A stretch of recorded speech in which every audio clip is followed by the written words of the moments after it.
we've been talking about the MCU a lot. We've covered 12 properties on this podcast, most of it from Phase 4. So, where do you see the MCU next year? As Well, far as like, do yeah. you think it'll have a positive impact on fans, negative? What's your thoughts? I think the tone has changed from fans ever since Endgame, and I think it's been reasonable sometimes. I think they critiqued sometimes where it's like unfounded, like critiques that it shouldn't be that way. I wonder if they'll change like how they're going to have these releases drop because all the schedule stuff was like so spaced out. I The tone though, I see it being way more huger actually. Well, the world building at least way more big, but I'm scared because I have a feeling that it's gonna be too comical. That's what I'm afraid of.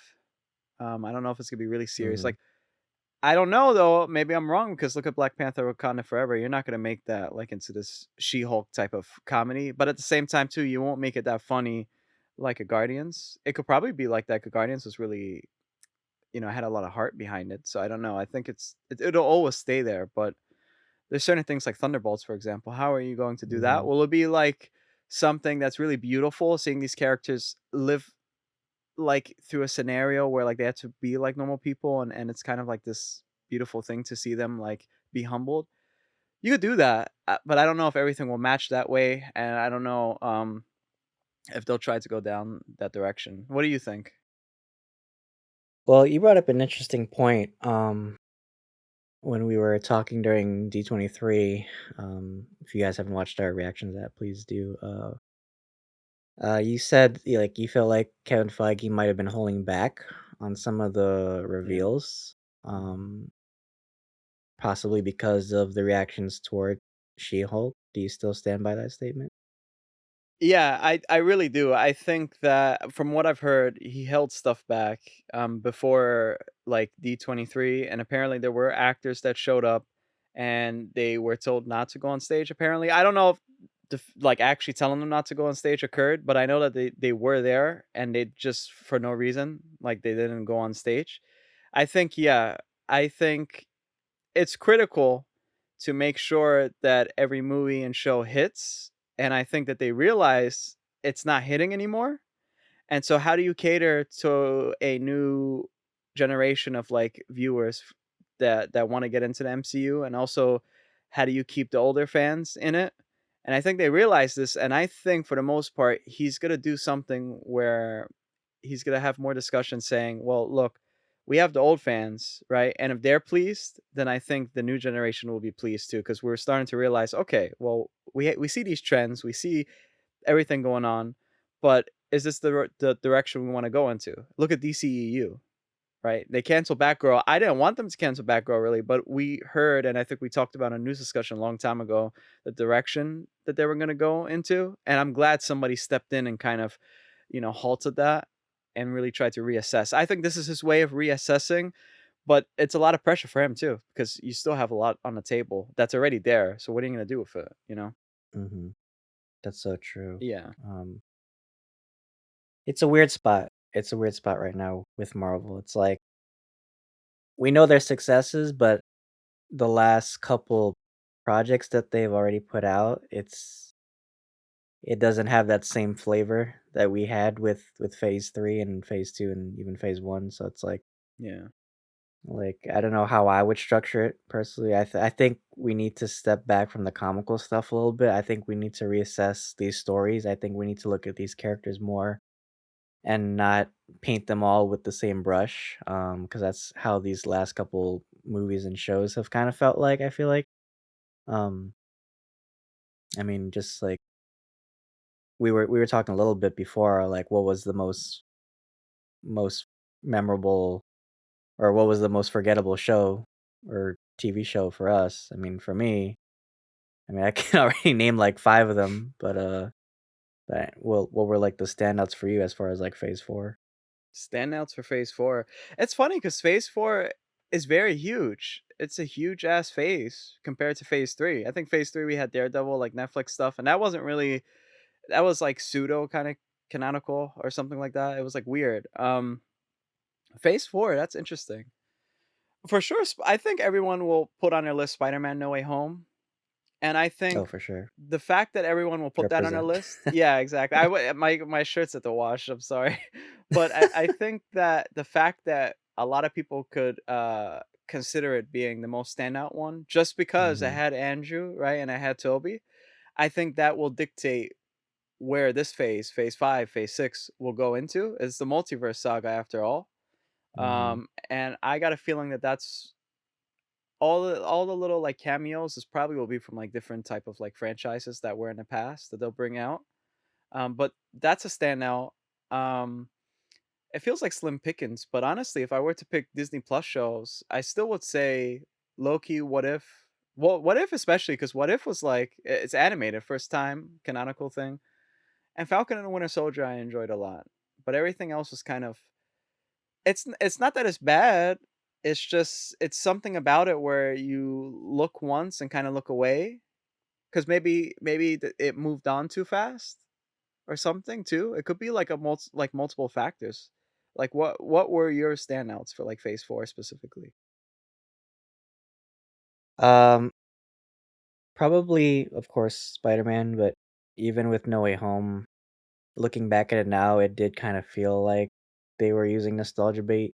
Um, I mean, it was well done. I'm not, it was a big fan event. It was like I would put it on par with Infinity War and Endgame, just because we have so much love for this character. But I feel like at times, even like some of the moments just felt like they were, you know, playing on the fact that we've grew up with this character for so long. Shang-Chi, I've talked a little bit about this. Like I enjoyed it at first. I know we didn't review it, but I I enjoyed it mostly. But then looking back, I feel like it wasn't as good as I remembered it. I feel like Shang-Chi, I kind of want him to be not so contemporary. I kind of want him to be, I guess, more towards like kind of like this Iron Fist, like Right. mystical, like mysticism kind of world, I guess. So it was strange in that fashion. It was still good. I'm not gonna say it wasn't a bad film, but I feel like it was just weird rewatching it. Um, Black Widow, like we did review Black Widow, and it was a little weird at times. But looking back, I actually thought it was a nice film, at least for Black Widow. I think it was a well deserved movie for her. I feel like although sometimes it felt like a copy paste like Winter Soldier at times. Just Yeah. I feel like it was kind of like the same plot if you really think about it. But we also got Yelena and Red Guardian from that movie, so that was cool. Yeah. Um, Looking at the shows, oh well, even Eternals, I guess it's kind of like forgettable. I think we both talked about it in our review for it. It was kind of lackluster for me. I mean, it had cinematic quality, but it just didn't hold my interest. And it was at the end of the movie, I was just like, okay, how does this really impact the bigger MCU? Right. Because we haven't really had much mention of the Eternals since their movie. Uh, the shows, well, the first three shows. Okay, so they put out WandaVision, Loki, and Falcon Winter Soldier. Those subverted my expectations because I had a feeling I was kind of worried with Marvel going into the realm of TV series because other than Defenders we hadn't had a really like good experience with the ABC shows and stuff, and I was worried. Um, but it turned around my expectation. I was really impressed. Hawkeye was kind of like okay. It I wasn't like forgot my about that. favorite show, Yeah. but I know you weren't really into Hawkeye, but Mhm. I thought it was okay for what it was.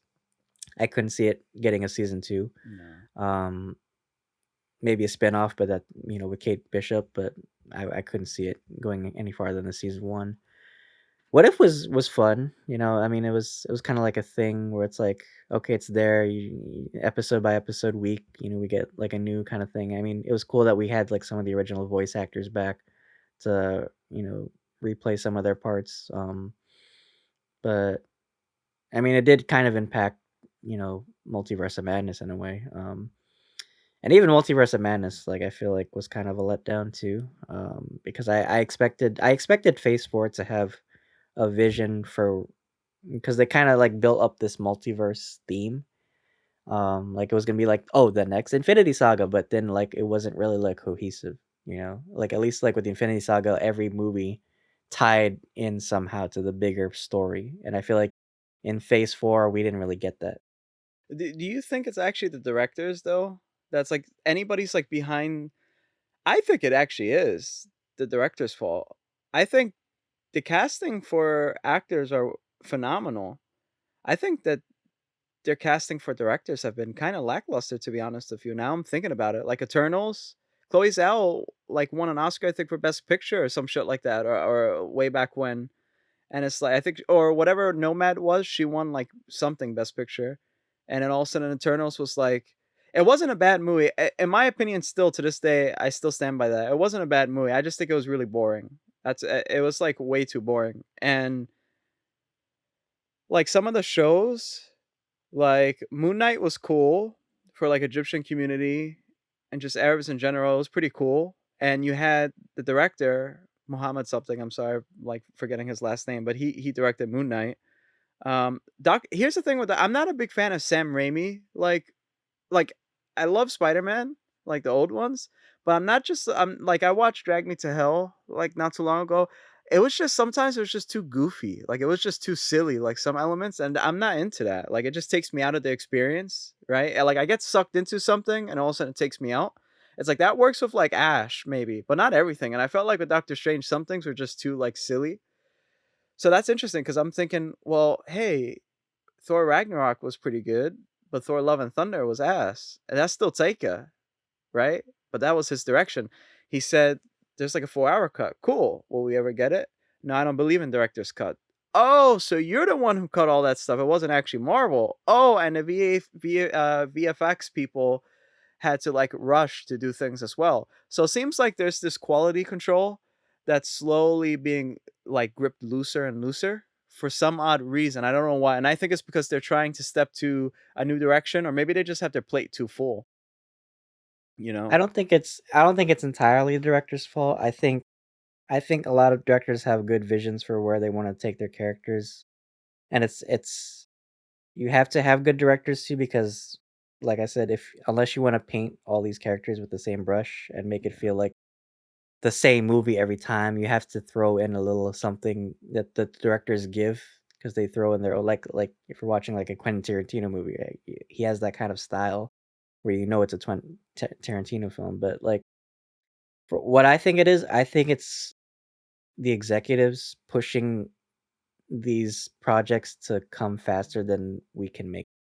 Like, I feel like they're trying to hit dates so close to home that it's kind of, like, rushing the process a bit, and they can't really, like, flesh out these characters and really, understand them enough, and maybe you could say the director, yeah, like, with Raimi was kinda a little goofy with Multiverse too, but I feel like maybe there was choices that he wanted to do with Wanda or Doctor Strange too, and maybe it was cut out because they didn't have enough time to finish it too, but Well, Scott Derrickson was in place to direct it, and there was creative differences. So like he had to leave.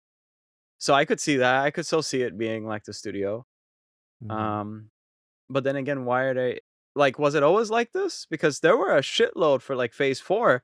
And if we're really talking about phase 4, like going way back when phase 4 started, right? Instead of like towards the end, we had highlights like Black Panther, right? We had Civil War.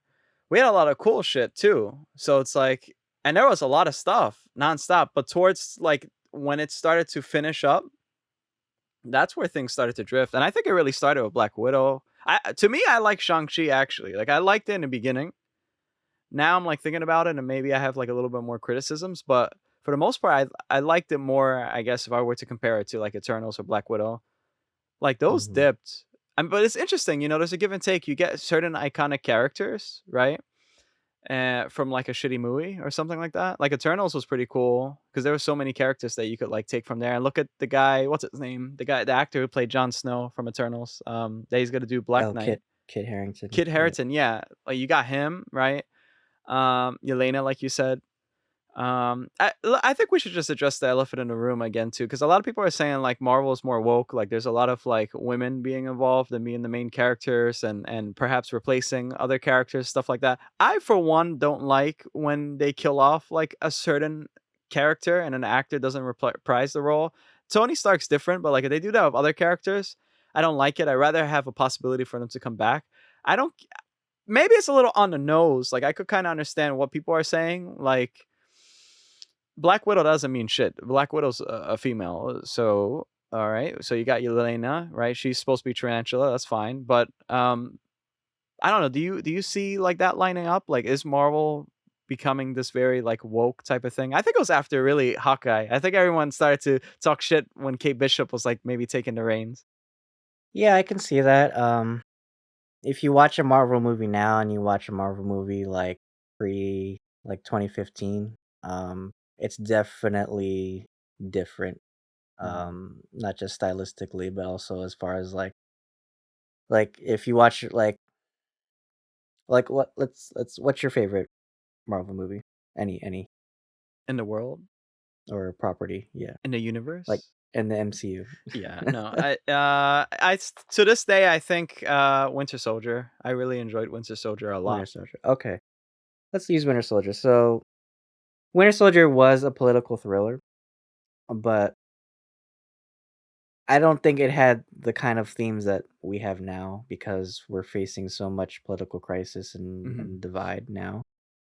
Um, I mean, I guess you could say there's like bigger themes if you really analyze it deeper, but if you watch that now and you watch Falcon and Winter Soldier, there's a big difference as far as like, political tone. And I think sometimes it works out, sometimes it doesn't. I mean, if it feels right, if it feels like it has a purpose for the show, I think with Falcon, there was definitely like it worked for that his the defining his character, defining what it means to be a black Captain America. I Yeah. think that worked out really well. We've already said our piece about She-Hulk. I think there were other properties that did it better. Not to say that, you know, She-Hulk is less than any other show. I don't believe any other show is less or more. I prefer some things over others, but yeah, I would say maybe there's more of a push for this kind of agenda in newer shows. I mean, sometimes it works out too because it's like we have more inclusivity now. I mean, like you said, like look at with Moon Knight with like the Arab and Egyptian community. I mean, Yeah. it's more representation. Um, Black Widow, I mean, it was empowering for women. I mean, if I mean, I stand by that, but I think it could have been better. The movie itself could have been better. Shit. Um, I don't know, but yeah, it's like because like I think sometimes it's like, and I think it also attributes because after Endgame there was kind of like a die down, I would say, of hype. Because we that was mainly our big story was Thanos. He was supposed to be like the big villain of the MCU, and after that was finished, it's kind of like okay, well now it's kind of like when you it's kind of like a peacetime thing. It's like all right, well what do we do now? Like when everything's like calm and dust is settled, right? It makes me think of like J.R. Tolkien actually had a sequel planned for Lord of the Rings after Return of the King. He wrote some like ideas about what he wanted to do. I think it was called like The Shadow or something. It was like there was gonna be like a new evil rising in Middle Earth, but he actually scrapped it because he said it was actually depressing. And he kind of wanted to end Return of the King on a good note. So I feel like with the MCU, it's kind of like that. It's kind of like, do we need? I mean, I know there's more villains and conflicts happening in the MCU every day, but it's like does it weigh the same stakes as Thanos? You know what I mean? That's Um, interesting because how can you end the MC of the Marvel Comics never ended? It would just have to be a thing that like the numbers aren't good, because it doesn't make sense to end it because it wouldn't end. So in in the mind of like Kevin, he'll probably say, well, uh, there's no villain that's gonna end this franchise, so we just have to pretend that yeah, they're still fighting. But how come we don't show that? Let's make more money. It's a mhm. movie business. You get a lot of money. Look, billions of dollars from Endgame beat Avatar. I I don't really see feel it. like Yeah. I really feel like they plan Endgame to be their last film, but because it was so successful, the executives were probably like, "Oh, well, let's see how far we can push this," right? It's like, I don't know. how much more money can we make off this, right? I don't Because know. it's a billion-dollar franchise, and we're pumping out movies. It's like quantity over quality, really. I think Kevin Feige is a genius. I think that he's been planning this since the very beginning, and he has like a long list of other things since a long time ago. I remember there was like like leaks or something about Shang Chi.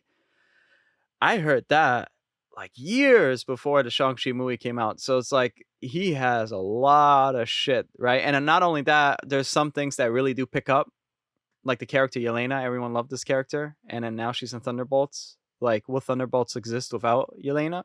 Right? I don't know. Look at Agatha.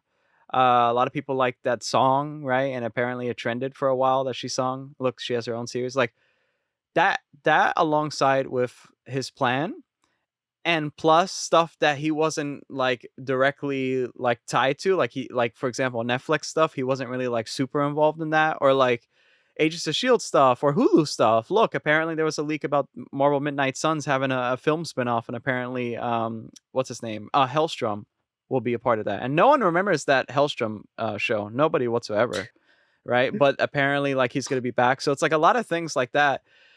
It's a very it's threaded in a way where there's a lots of ins and outs, and I can't really see it ending. It doesn't make sense to end. The only way you would end is if you're dirt broke in the Marvel, because it doesn't. Mhm. Because why not continue it? I'm thinking about that. Like why But not? then that begs the question too. It's like, okay, well, why do we need to keep watching if it's not gonna end too? Yeah, but I why guess not? you could say. Because Guardians is its own thing, though. It's not like Guardians will have Captain America, right?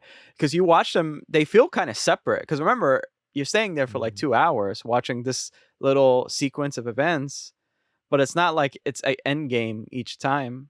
And another thing is, what happens if we stay immortal, right? We start learning and we start realizing things along the way. But eventually, some people maybe they get tired of living.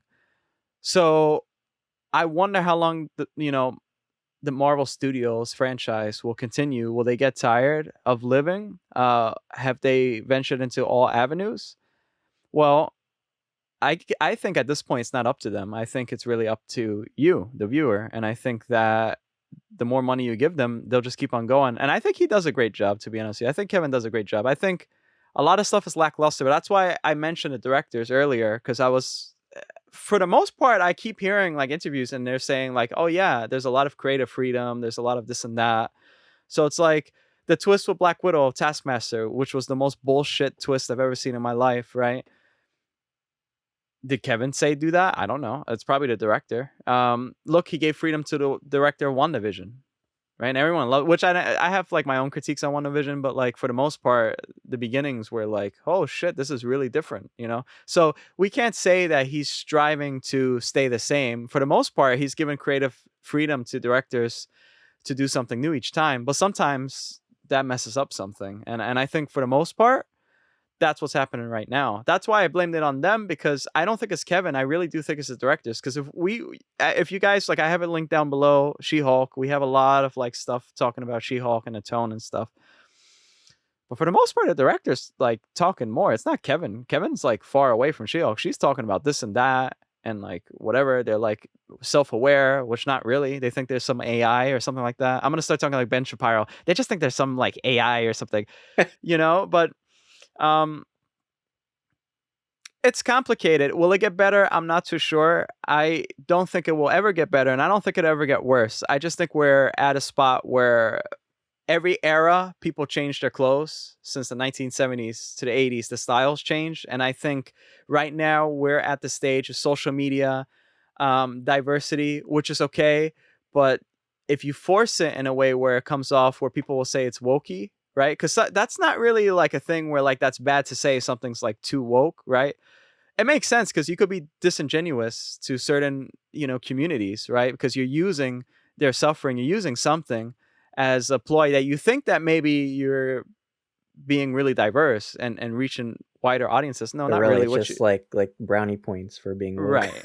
Yeah, you need to do it in a genuine way where we could actually you could get it. This Here's my thing, right? if people don't like gay people, right? Make a character so good and not forceful. Make a character so good that even a person that maybe, is kind of like they don't really care about gay people, like they're not a big fan of gay people. Make a character so good where you can kind of see their viewpoints and that they could feel more comfortable with it, right? When Mhm. you do this shit like She-Hulk or something like that, you make it feel like you're the enemy, kind of like the show feels kind of like this enemy for people who are close-minded, where they're thinking like, "Oh, yeah, it's true. Look, this bitch is like constantly talking bad about men or something like that." It's not funny, what's going on in She-Hulk. It's not funny. It's very stupid, right? But then there's people who don't really think about it a lot. Maybe they just like it because they think it's funny. I don't know. It's complex. That's why nothing really gets anywhere through years. I think we just have to sit down and talk about it as we're doing today, you know? That's true. I mean, like, it's like you're catering to one audience, really. Mhm.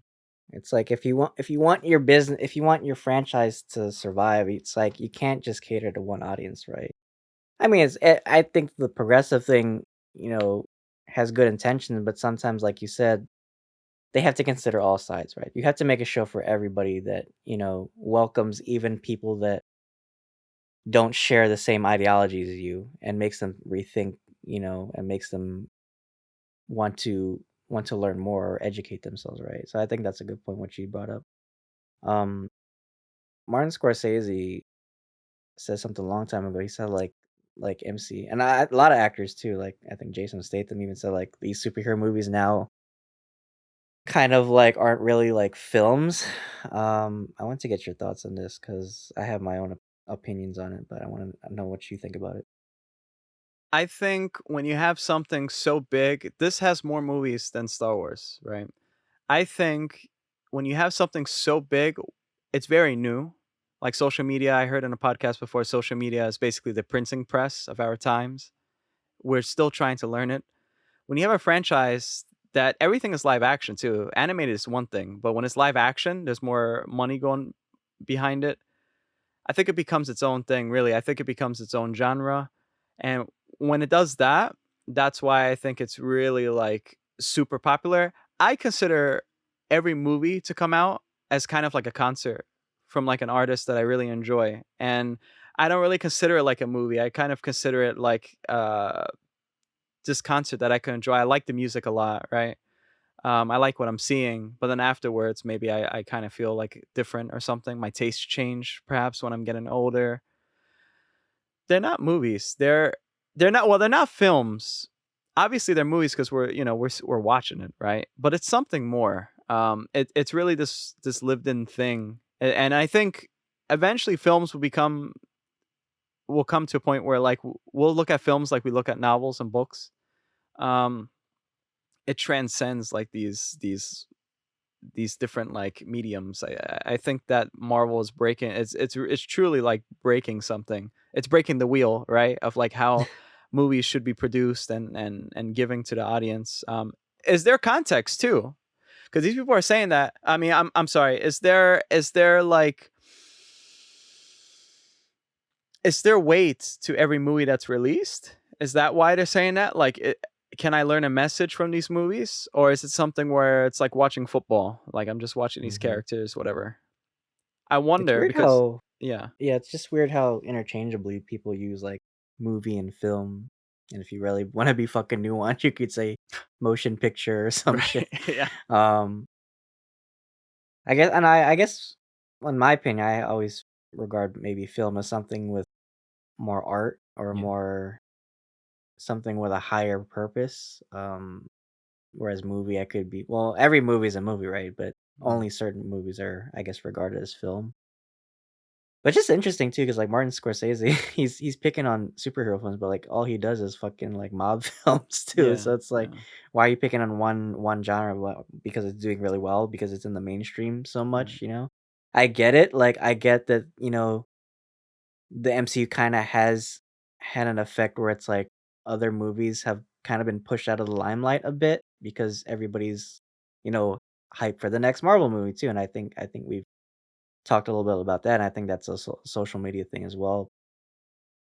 But at the same time, I think like certain movies like Captain America: Winter Soldier, my favorite movie, Guardians of the Galaxy Volume 2, I think there's something when you rewatch it, even though it has kinda like those Marvel tropes, it still has something in it that makes you keep rewatching it. Like any other movie that, you might enjoy, it's like it keeps bringing you back because there's context behind it and there's deeper meanings in it. That's what I think. I one and then that's the funny thing too. It's because how is Jason Statham gonna talk shit about Marvel movies?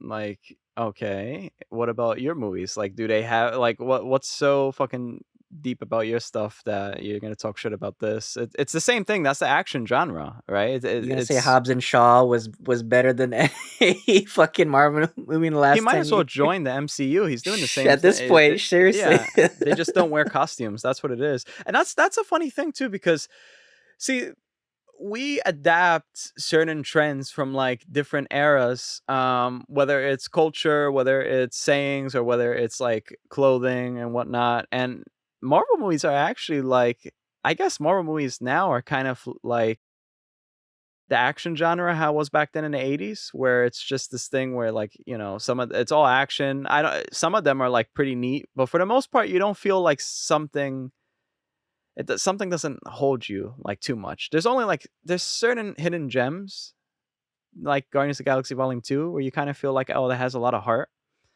But what contributes to that? Okay, the actors are cool. All right. So why do I feel sad? Okay, because the actors are crying. Okay. And then also the music. That's great. All right. So it makes me like in this mood. But it's the director too. Like I keep going back to the director. I swear it's the director. I swear it's something to do with the direction, how they wanted to proceed with this film. I think on paper it sounds good. I think in practice, every time they do it, like for the most part now recently, it's been like executed poorly. And again, Thor, Love and Thunder, that could have been something where it's like, damn, that's like really heavy, especially with gore. That could have been something where it's like your mouth is like constantly open, like with the characters that he probably will kill or something like that, or the people you involved, or the Mhm. stakes and stuff.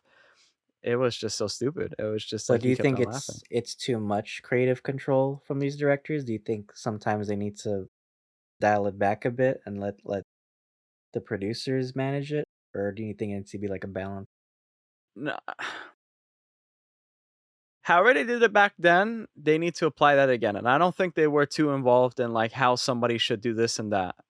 I think they should do it like back then, where like in phase 4, like during the beginning, I think whatever they did there, they should do it again. I think it might have been something where again Scott Derrickson had like something he wanted to do and they went with Sam Raimi, so I don't know Mhm. because I think Scott Derrickson probably would have did a better job with Multiverse of Madness, but um I think they really had to pick and choose the directors. Why did they get the Russo brothers like so many times? Well, because what they did was successful. Winter Soldier, I liked it a lot. To consider my favorite movie. Civil War was awesome too. So it adds something to the universe, but it means something a lot to the audience, right? These things that are happening, these storylines too. Um, I think it's great that they're giving opportunities to like other actors and other characters that we don't really know a lot about. And I think the way how they like approach Disney Plus isn't so much like this. I think that the directors they don't think, oh, this is a series. I think they kind of think of it like this one long movie. I would look at it that way to be honest, because there's something about these shows that doesn't really feel like a show. Like I feel like you could just sit there and watch the whole thing without any like cuts or like skimming around, and you could actually watch this one long movie. For the most part, it works. I think at least, except for the newer stuff. We have Echo. Uh, how will Echo be? Like, will it be like Hawkeye? That's what I'm worried about. And again, she's a Native American character, so that's cool, diverse. Okay, cool. I think how they approached it was pretty natural too. I don't think it was disingenuous or anything like that. I think it was pretty natural, and anyway, the character is like that, right? But who's behind it, right? I hope they don't make it too funny or do something to take away, because she's a tragic character at the end of the day too.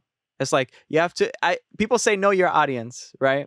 For the most part, when it's a blockbuster, the general audience is pretty wide, so you can't really choose, But I think you should know your characters more and know the tone of the movie, and don't be afraid to take chances for certain things.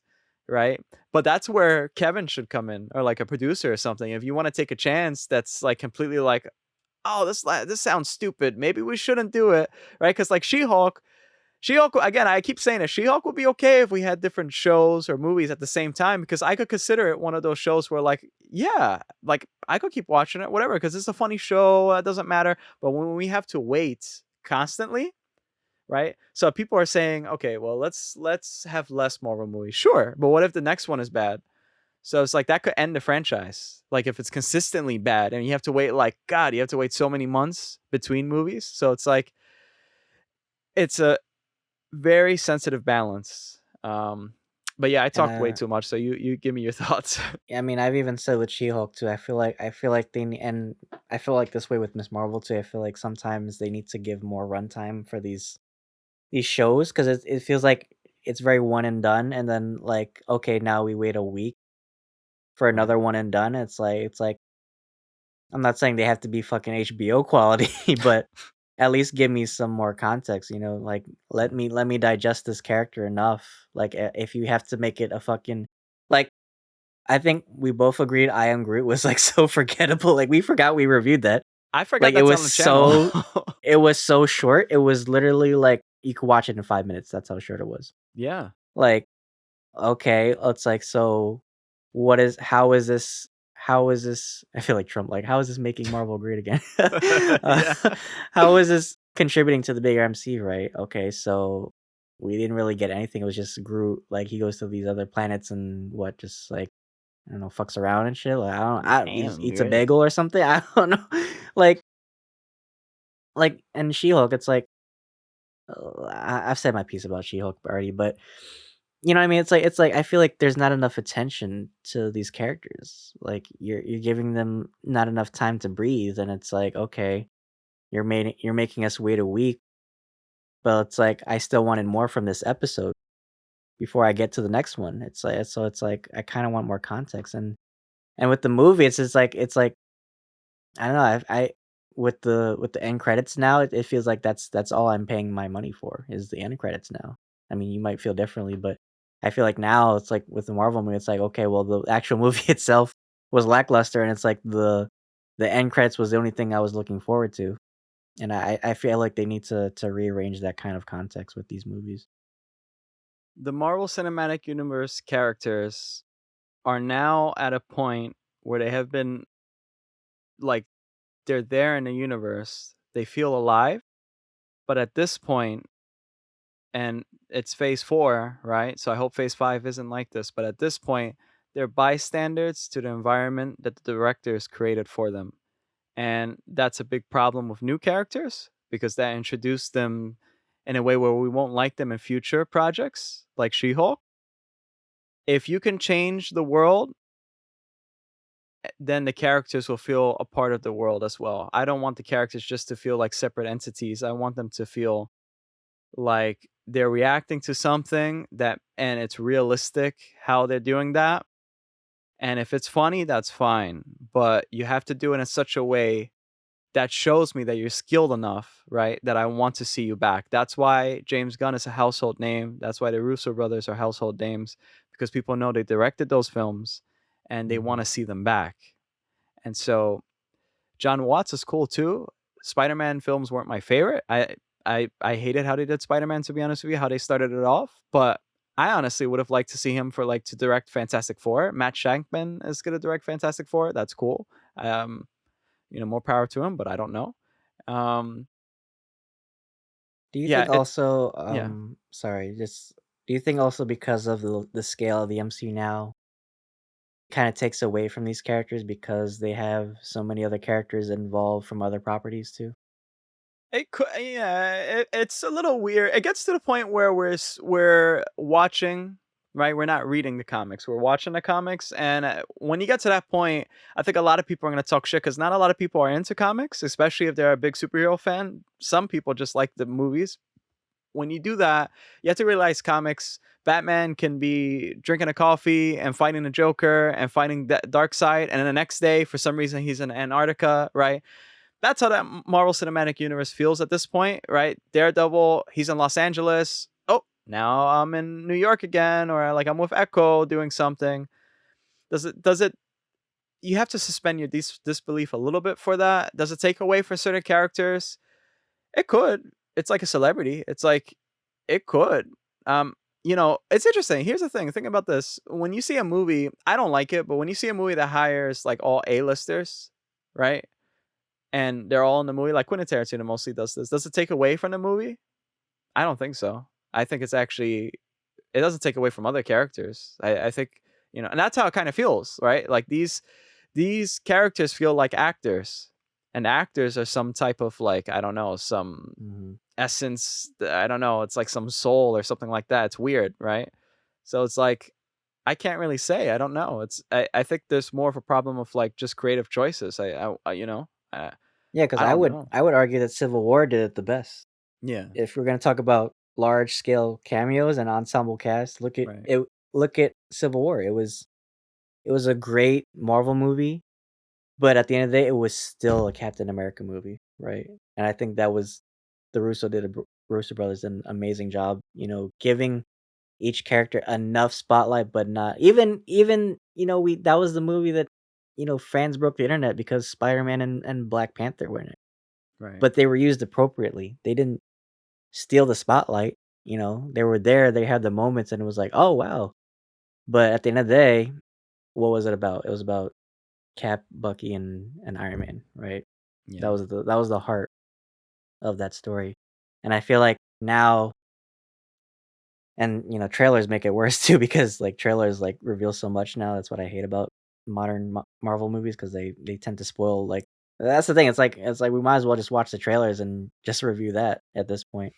Um, but I feel like sometimes look at She-Hulk. All right, so I guarantee you the majority of people watching this show or sticking with this show is because of Daredevil.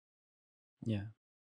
Because that's fine if you wanna bring in other characters. I mean, it's like you said, it's a comic book universe that they've built. I'm glad that we've gotten to this point where we can feel comfortable enough to throw in a random, we can throw in Spider-Man or Daredevil or whoever in a random show.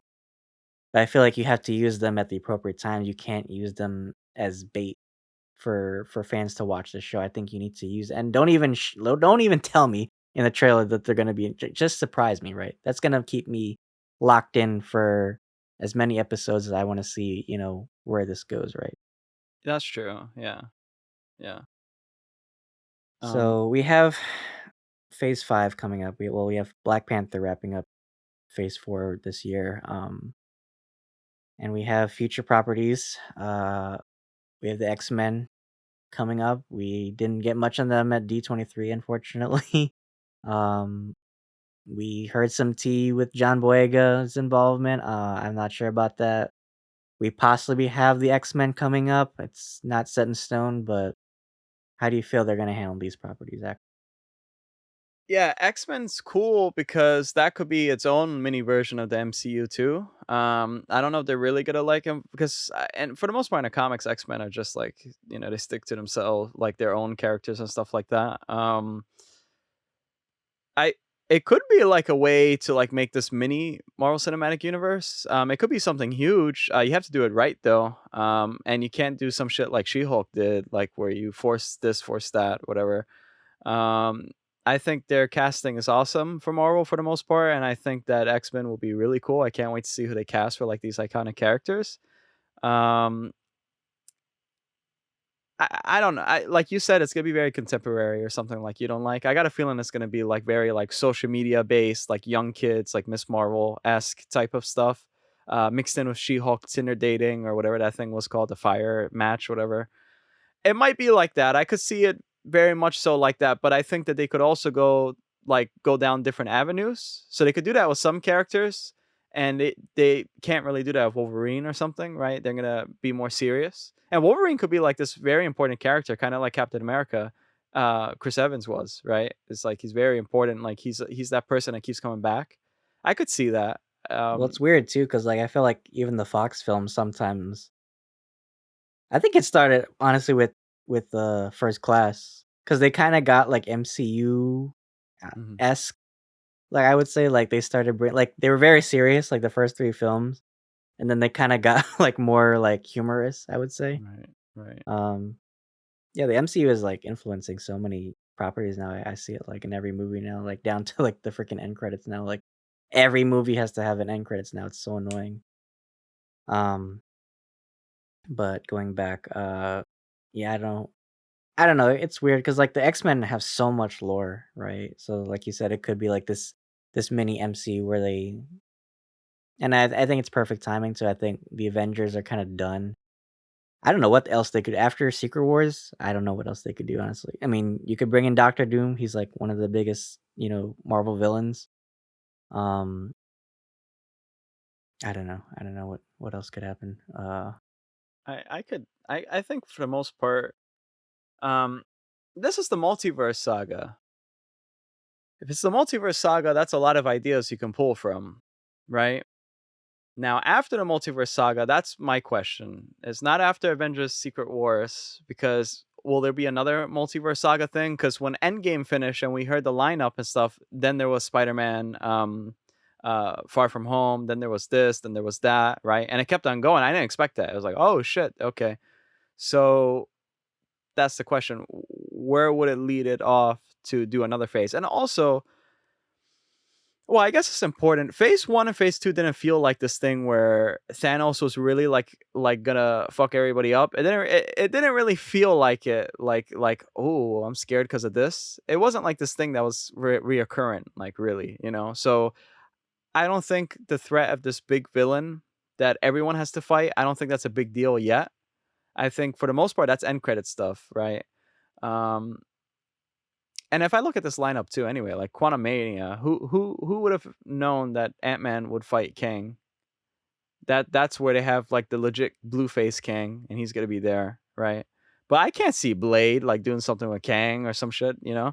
It's like for the most part, I think the direction will probably go back to its roots. I think they want to play it safe, and I think that they realize something that a lot of people might like is they like more of like what happened before. And I think I don't know if Doctor Doom is really going to be in Secret Wars or Kang Dynasty or Kang, Kang Dynasty something, but Secret Wars, like I don't really know. But maybe Doctor Doom will be like the main villain in actually Phase 7 or something. Maybe he's introduced in Secret Wars. Maybe Secret Wars is like this different thing. I don't know. it would feel Fantastic weird Four and stuff. to have Secret Wars without Doctor Doom. I mean, if you're gonna introduce Fantastic Four, you might as well bring in Doctor Doom too, right? I Yeah, mean, well, historically, Fantastic Four hasn't had the best, I guess, Doctor Doom castings. Although I like mm. the first guy that played in the first I liked him Doctor too. Doom. Yeah, Yeah. Um, yeah, and that design would have to be crazy too. Think about like his design, like how would he fit stylistically in the MCU? oh, I would love Um, to see that. yeah, it's interesting to think about. I mean, there's so many properties they can play with, and I think they have a lot of ideas, but I think there needs to be a change. I think it's not gonna be the same. I mean, we keep reminiscing about, you know, how phase everything pre-phase 4 was, but it's gonna change, and I think it can either go up or down from here. Um, yeah, do you have any final thoughts you wanna say for this? I think to revitalize not a franchise. Revitalizing a franchise is really simple. Actually, it's really easy. You just need the right people and the right amount of money, and you could do it. I think to revitalize an idea, that's a whole different story, and that takes time because you need to be credible and you need to show people that you're willing to work with the fans, not work with trends. And so, yeah, I think that's how you could bring back like the great time, like a great. It's hard. Franchise. Yeah. No, because it's hard. Because I'm thinking, yeah, you really have to do a lot of work to help your franchise, but also help the fans understanding of like where you want to go, and that you understand them. But sometimes you understand people who maybe oppose certain things you're trying to do too. Yeah, I mean, yeah. What about you? In the words of Thanos, I think all things need to be balanced. I think it Right, needs to that's true. be I think it needs to be a combination of listening to the fans, director's input, but also I think a good story at the heart of everything that you do. I think it needs to be fleshed out. They need to I think they really need it needs to be like a bit of research on the executive's part and the director's part. I think they need to really understand these characters. Um but also make it present it in a way that, like you said, it doesn't feel forced, but it's also like not too humorous, it's not too dark, it's just because like look at phase one and phase two and phase like there was like something about those movies, like even though it had that Marvel style, it was still kind of like playful and interesting at the same time. There were these dark characters, but at the same time they didn't shy away from humor, but they didn't also shy away from having these very dark and gritty realism themes too, Yeah. right? So I think it needs to be a balancing act, honestly, and I think I don't know what they have planned, but all I can say is I think we're in for the ride now. I think after Endgame, it's like it's a free game for whatever they want to do, but I'll still be with the MCU all the way. I think, without them, we wouldn't have this channel either. It's great to review. And it just really it pushes the boundaries of what directors and executives can do, right? I mean, Yeah. this genre has subverted so many genres already. You Mhm. think like the superhero genre is very specific, but it touches on so many, and as also in this franchise has inspired so many other franchises as well. And that's I think that's a beautiful thing where it's like everybody now it's kind of like set of standards as you said, it's a benchmark now for so many properties and so many films. But I think they shouldn't let that go to their head either. I think they need to step back sometimes and humble themselves and realize, hey, we're still a studio that wants to take care of their fans, not just make a lot of money and produce a lot of content just to produce it, right? You know, Focusing back on that quality over quantity, I think that needs to be reassessed too. Um, but yeah, this was a great talk, Akram. Why don't you take us away? Anyway, yeah, guys, if you guys notice how if we're like sounding depressed and stuff, is because we're like mad sweating in our rooms and we're also like recording this while it's super late at night too. So sorry about that. But if you love us, because we always say we love you, and you made it to this point of the video, please, please, please, give us a like, and also check out our other playlists. Yeah, we also are reviewing consistently She-Hulk. If you guys want to know more about our thoughts on She-Hulk, definitely check out our reviews because we have like a lot of cool discussions. And yeah, we review tons of Marvel stuff, and we have a lot of stuff coming up soon. We have a lot of Star Wars stuff too, which I cannot wait for you guys to see. That's a We whole have like nother very discussion. yeah, that's another. We have a lot of serious stuff like The Handmaid's Tale and stuff. So that's what we do here in this channel. If you're new to the channel, soon I think we're gonna review Barbarian, which is gonna be really fun. Yeah. Yeah, so that's a little film that no one's really talking about, unfortunately, but I heard it's really good. But yeah, without further ado, Dylan, take us away as always. Well, thank you guys so much for listening to our Ugly Mugs rant about the MCU. Yeah, if you're not following us already, we appreciate your patronage. We do a lot of cool stuff on this podcast. We're growing every day, but we can't do without your help. So if you could leave a comment, a like, a share, anything helps the channel. We greatly appreciate it. Of course, we're on YouTube, but you can also watch our videos on Spotify. You can also listen to us on Apple Podcasts and Anchor as well. You can check out our social medias channels on Instagram, TikTok, and Facebook. We post clips of our episodes every day. A little taste of what we do on this podcast. So, yeah, we have so much content planned for you guys. You don't even know. And anything you can do to help us. Akram does amazing jobs on these audios and Oh, video thank you. backgrounds as well. So thank you so much. And until then, thanks for having lunch with us. See you guys.